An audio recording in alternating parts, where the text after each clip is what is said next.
was. So starting this off, I think I just need to say food is love.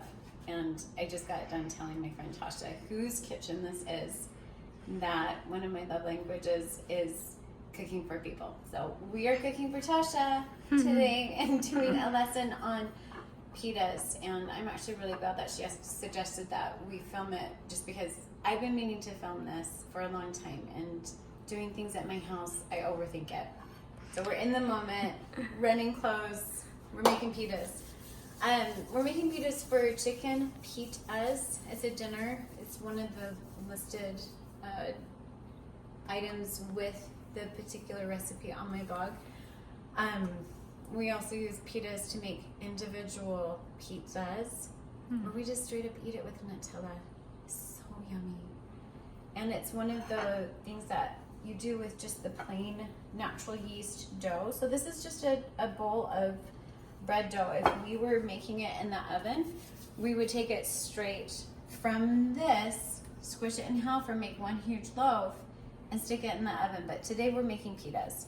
We're gonna pinch off a teeny tiny piece of dough, maybe about the size of 2 walnuts. Or if you were making rolls, you would go like this, make it into a little bulldog. No, we're talking about all of our dogs today, and my mouth just ran away. You'd pull it together and make a dough ball for a roll. But since we're making pitas, we're going to take that kind of same amount on a plate that has olive oil or grapeseed oil, just whatever you have. Experiment. There might be an olive oil that you like, or you have someone gifted you a bottle of olive oil that's infused with some sort of flavor. Experiment. You might like it. It'll be more of a non-taste when you do something that's infused. So depending on what you're making, if you're making a chicken marsala and you're using, or you're wanting something more flavorful as far as doing a pita for a particular style of dinner, run away with your ideas.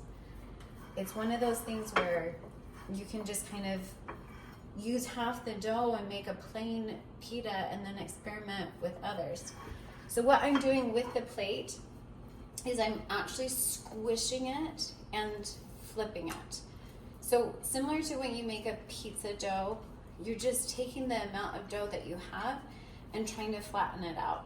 Squishing it out towards the sides, you're getting this dough to shape into what you want. So literally the inside of the plate is the goal, but we're not going to spend all day doing it, and it doesn't have to be exact, it doesn't have to be perfect, and we're putting it on a hot cast iron something. What do you like to use? I like to use a flat circle. I found some Lodge cast iron circles that I use for not only making things like this, but for crepes, and my husband loves them. And just like Tasha does, this is a permanent piece of kitchenware structure on her cast iron is just permanently out. I love that.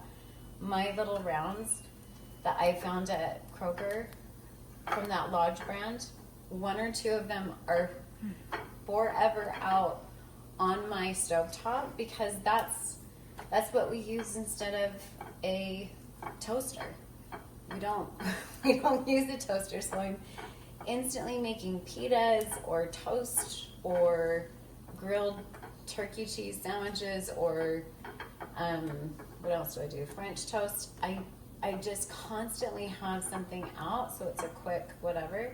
And for those of you that are forever putting things away, that's not my style. I am always cooking, so it's nice to have something that's just out. All right, so we have both sides on here. And this is my first time cooking this at Tasha's house. So I'm looking at this, observing, thinking, okay, well maybe next round or right now, I can get a 3rd one on here. And I'm like that with my Lodge circles. sometimes just depending on the dough and how it's stretching and forming and reshaping itself as it gets hot, I can fit an extra pita on there. So we're trying to meal prep so we can go to the lake today, doing this early in the morning and moving on with life. What I'm gonna do, see how this is dry here in the middle and around the edges? Right there, my shadow's making it. But this is mostly dry. So this one, I'm gonna check it, I'm gonna flip it. And then we've got that golden brown toastiness across the top. If I were making these for pizzas, I'd probably try to make them just a little bit bigger, but this will be just right for the cute little humans that we're making this for and the dinner that we're making. But even then, doing a pizza about this size is a lot of fun. So leftovers, a lot of times we'll make more pitas than we need for dinner for the roasted vegetables and chicken pitas that we're doing today. You know, Tasha can grab up a pizza sauce from the grocery store or make her own, and then we just do the oven on broil for about 2 minutes, get them warmed up. Because once these are cooked and you're saving them for a couple of days, you absolutely want to put them in the fridge. They're gonna keep for up to 2 weeks if you put them in the fridge. If you leave them out on the counter, that's fine, but you're gonna end up throwing them to the chickens after about 4 or 5 days. They get kind of nasty, but in the fridge, in a plastic Ziploc something, they'll stay really well. So see how this is still wet and tight? It is not ready to flip yet. We're gonna wait until more than half of this area is dried out. So this is a dried area. See that? And that's dry. This is still very wet.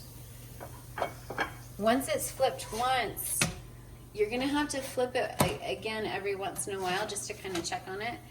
And it's not gonna be as, on the second side, it's not gonna be as toasty as the first side.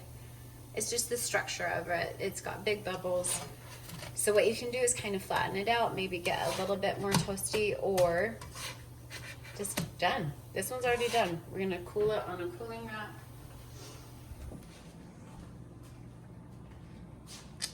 And that's that. I'm trying to think what else I want to say about it.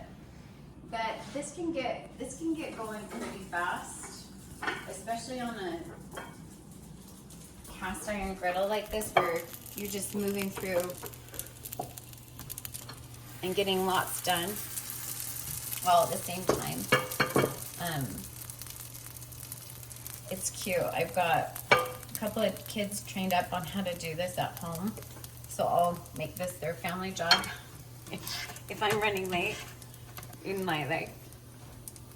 But we'll just cool them on cooling racks when we're all the way done with this, and maybe in about 30 minutes when they're cooled down completely, we'll stick them in a Ziploc, and that'll give them the best shelf life. I typically put little pieces of parchment paper in between them as I stack them and put them in the Ziploc so that they're not sticking together. But yeah, favorite things, hands down, are just having the chicken pitas and pizzas. In the summertime or a very busy schedule at home, this is the standard, so that if I need a really quick meal, whether it's a lunch or a dinner, I can make a fast dinner. Sometimes my husband comes home hangry. Sometimes. All the times. And if I've had a long day or a busy day and I really don't have time to sit down and make a 30, 45, 60-minute meal, doing these, especially since the pizzas are on broil in the oven, the biggest thing for making homemade pizza is the dough that takes the longest. It just straight up takes the longest. And this is so fast and tasty. So you pair it with the salad, pair it with the green smoothie, and everybody's happy. I will say that when I do a pita pizza, I want the flat side. See how this is flattered? That first side is flattered, and then the second side has more texture and bump. What I'll do is I'll put the pizza on a tray, like a tiny baking tray with foil, so I don't have to wash it, or the washing's minimum. And I'll broil it to warm up the pita for about a minute or two on the flat side. So that's my bottom. And then when I put it in the oven, the sauce goes on the bumpy side, so the sauce gets held on the bumpy side. It just cooks more evenly and it holds the toppings better. And yeah, so just be really careful with your oven timing on the pizzas, because I've burnt a couple of it goes fast. It's faster than you think. You will have a yummy toasty dinner with the pizzas, and then with the chicken pitas, man, it is Peyton's favorite. It's Gavin's favorite. In fact, we're doing this dinner because Gavin requested it. And I think that's it. Do you have any questions, Sasha? How many minutes do you think they spend on the griddle? If you're coming into a hot griddle,